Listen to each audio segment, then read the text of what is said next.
paano i-restrict ang friend mo sa Messenger. Kung gusto mo malaman kung paano i-restrict yung friend mo sa Messenger nang hindi niya nalalaman, watch this. Open lang natin ang Messenger app natin at i-login po natin ang ating account.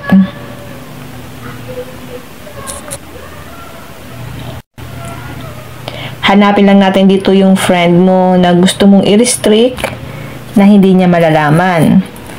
Tap lang natin. Halimbawa guys, ito, itap lang natin to. Tap icon sa taas.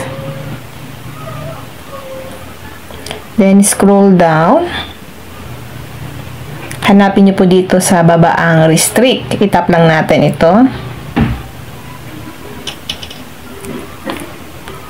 Ayan guys, is restricted. Back lang natin.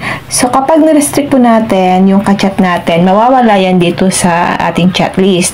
So, hindi niya po malalaman kung active ba tayo or naka-online tayo sa ating Messenger. Saan po ba natin guys makikita yung ni-restrict natin? Tap lang natin ang 3 lines. Tap settings. Then, scroll down. Hanapin po natin ang privacy and safety. Tap lang natin ito. And dito guys, hanapin lang natin ang restricted accounts. Tap lang natin ito. Dito po natin makikita lahat ng mga ni-restrict natin sa ating Messenger. So, tap lang natin ito guys, yung ni-restrict ko.